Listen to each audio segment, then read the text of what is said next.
ನೈಸರ್ಗಿಕ ಸಂಪನ್ಮೂಲಗಳು ವಿಷಯ. ಈ ಒಂದು ವಿಷಯದ ಮೇಲೆ ಪ್ರಶ್ನೆಗಳನ್ನು ನೋಡ್ತಾ ಹೋಗೋಣ.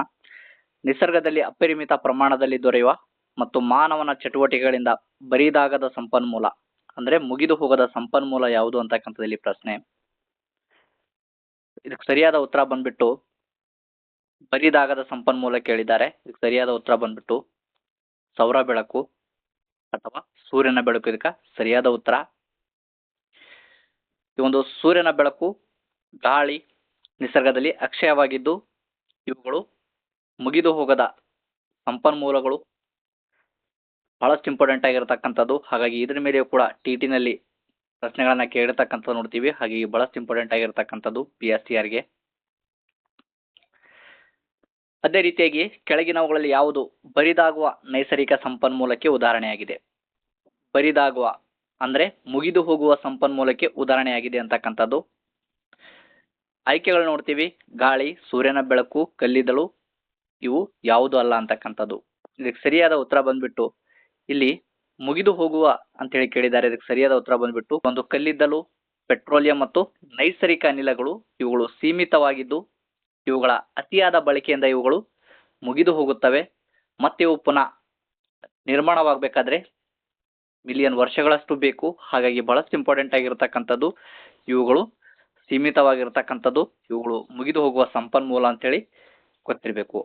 ಇದು ಏಕೆ ಇಂಪಾರ್ಟೆಂಟ್ ಆಗಿರತಕ್ಕಂಥದ್ದು ಅಂದ್ರೆ ಈ ಒಂದು ಕಾನ್ಸೆಪ್ಟ್ ಮೇಲೆ ನೀವು TT ಹಳೆಯ ಪ್ರಶ್ನೆ ಪತ್ರಿಕೆಯನ್ನು ತೆಗೆದು ನೋಡ್ಬೋದು. ಇದರ ಮೇಲೆ ಪ್ರಶ್ನೆಗಳು ಬಂದಿರತಕ್ಕಂಥದ್ದು ನೋಡ್ತೀವಿ. ಹಾಗೆ ಬಹಳಷ್ಟು ಇಂಪಾರ್ಟೆಂಟ್ ಆಗಿರತಕ್ಕಂಥದ್ದು TET ಮತ್ತು PSTR ಗೂ. ನೆಕ್ಸ್ಟ್, ಪಳವಳಿಕೆ ಇಂಧನಗಳು ಯಾವುದರಿಂದ ಉಂಟಾಗುತ್ತದೆ? ಪಳವಳಿಕೆ ಇಂಧನಗಳು ಯಾವುದರಿಂದ ಉಂಟಾಗುತ್ತದೆ ಅಂತಕ್ಕಂಥದ್ದು. ಆಯ್ಕೆಗಳು ನೋಡ್ತೀವಿ. ಬಂಡೆಗಳಿಂದ, ಮಣ್ಣಿನಿಂದ, ಸತ್ತ ಜೀವಿಗಳ ಉಳಿಕೆಗಳಿಂದ, ಗಾಳಿಯಿಂದ ಅಂತಕ್ಕಂಥದ್ದು. ಇದಕ್ಕೆ ಸರಿಯಾದ ಉತ್ತರ ಬಂದ್ಬಿಟ್ಟು ಆಪ್ಷನ್ ನಂಬರ್ ಸಿ ಇದಕ್ಕೆ ಸರಿಯಾದ ಉತ್ತರ. ಈ ಒಂದು ಪಳವಳಿಕೆ ಇಂಧನ ಸಸ್ಯ ಮತ್ತು ಸತ್ತ ಪ್ರಾಣಿಗಳ ಅವಶೇಷಗಳ ಭೂಮಿಯಲ್ಲಿ ಅಡಿಯಲ್ಲಿ ಹೂತು ಹೋಗಿ ಲಕ್ಷಾಂತರ ವರ್ಷಗಳ ನಂತರ ಇವುಗಳು ಇಂಧನವಾಗಿ ಪರಿವರ್ತನೆ ಆಗುತ್ತವೆ ಅಂತ ಹೇಳಿ ನೋಡ್ತೀವಿ. ಹಾಗಾಗಿ ಬಹಳಷ್ಟು ಇಂಪಾರ್ಟೆಂಟ್ ಆಗಿರತಕ್ಕಂಥದ್ದು ಪಳವಳಿಕೆ ಇಂಧನಗಳು ಯಾವುದರಿಂದ ಉಂಟಾಗುತ್ತವೆ ಅಂದ್ರೆ ಸತ್ತ ಜೀವಿಗಳ ಉಳಿಕೆಗಳಿಂದ ಅಂತಕ್ಕಂಥದಕ್ಕೆ ಸರಿಯಾದ ಉತ್ತರ. ಪ್ರಶ್ನೆ ನೋಡ್ತೀವಿ. ಗಾಳಿಯು ಒಂದು ಎಂತಹ ನೈಸರ್ಗಿಕ ಸಂಪನ್ಮೂಲ? ಅಂದ್ರೆ ಇದು ಮುಗಿದು ಹೋಗುವ ಸಂಪನ್ಮೂಲವೋ ಅಥವಾ ಮುಗಿದು ಹೋಗದ ಸಂಪನ್ಮೂಲ ಅಂತೇಳಿ ಕೇಳಿರ್ತಕ್ಕಂಥದ್ದಲ್ಲಿ ಪ್ರಶ್ನೆ.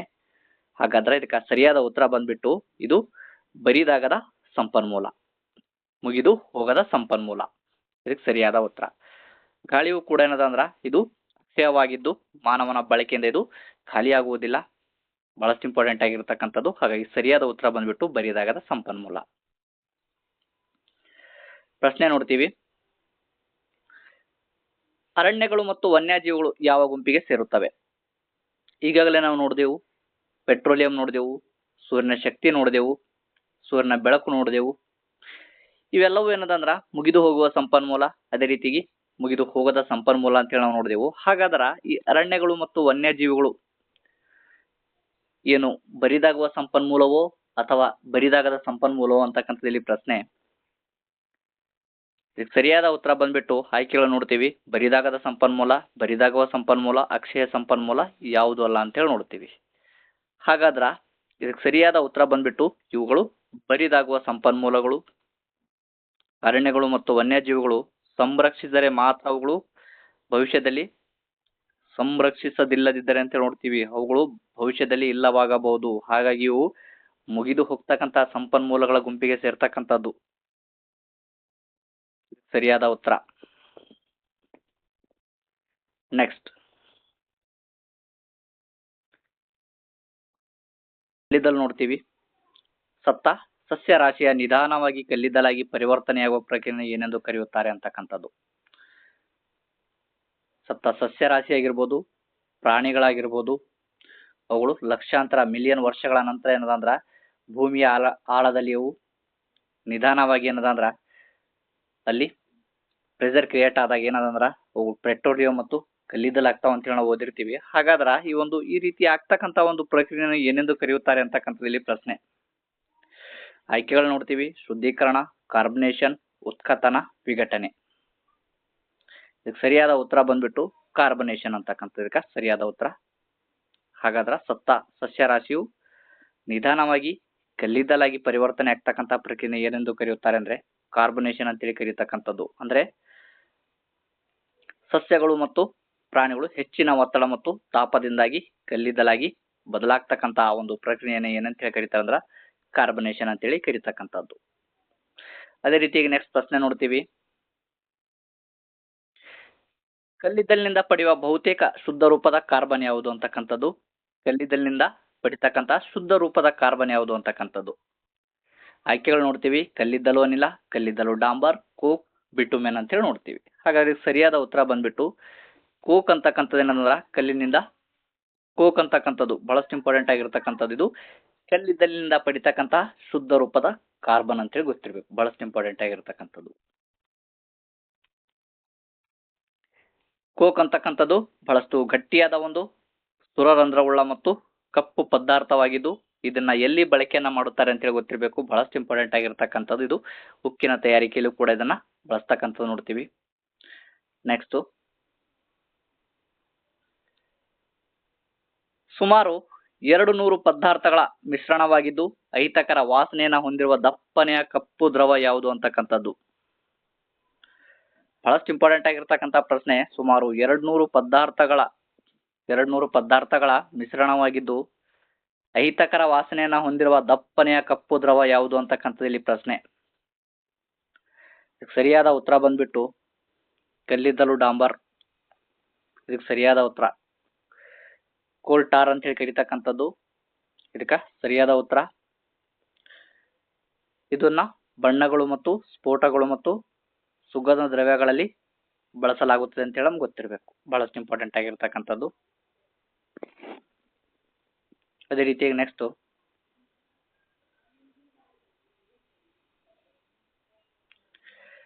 ರಸ್ತೆಗಳ ಮೇಲ್ಭಾಗದ ನಿರ್ಮಾಣದಲ್ಲಿ ಇಂದು ಕಲ್ಲಿದ್ದಿನ ಡಾಂಬರಿನ ಬದಲು ಬಳಸುತ್ತಿರುವ ಉತ್ಪನ್ನ ಯಾವುದು ಅಂತಕ್ಕಂಥದ್ದು. ರಸ್ತೆಗಳ ಮೇಲ್ಭಾಗದಲ್ಲಿ ನಾವು ನೋಡ್ತೀವಿ ಡಾಂಬರನ್ನ ಹಾಕ್ತಕ್ಕಂಥದ್ದು ನೋಡ್ತೀವಿ. ಇತ್ತೀಚೆಗೆ ಅದರ ಬದಲಾಗಿ ಏನನ್ನ ಬಳಸಲಾಗುತ್ತದೆ ಅಂತಕ್ಕಂಥದ್ದು. ಆಯ್ಕೆಗಳು ನೋಡ್ತೀವಿ.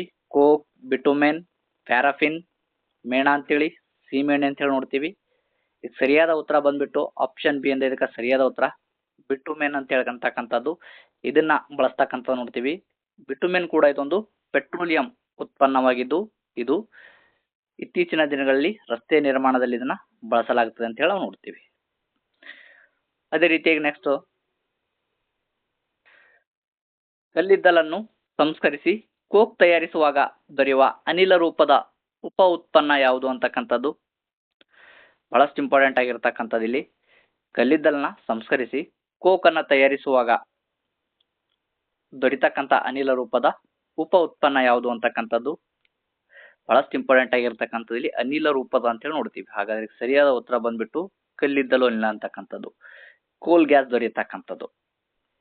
ಕಲ್ಲಿದ್ದಲು ಅನಿಲವನ್ನ ಈ ಒಂದು ಅನಿಲವನ್ನ ಕೈಗಾರಿಕೆಗಳಲ್ಲಿ ಶಾಖದ ಆಕಾರವಾಗಿ ಬಳಸಲಾಗುತ್ತದೆ ಅಂತ ಹೇಳಿ ಗೊತ್ತಿರಬೇಕು. ಅದೇ ರೀತಿಯಾಗಿ ನೆಕ್ಸ್ಟ್,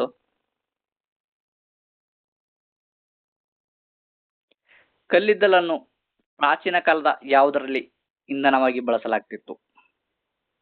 ಕಲ್ಲಿದ್ದಲನ್ನ ಪ್ರಾಚೀನ ಕಾಲದಲ್ಲಿ ಯಾವುದರಲ್ಲಿ ಇಂಧನವಾಗಿ ಬಳಸಲಾಗುತ್ತಿತ್ತು ಅಂತ ಹೇಳಿ ನಾವು ನೋಡ್ತೀವಿ.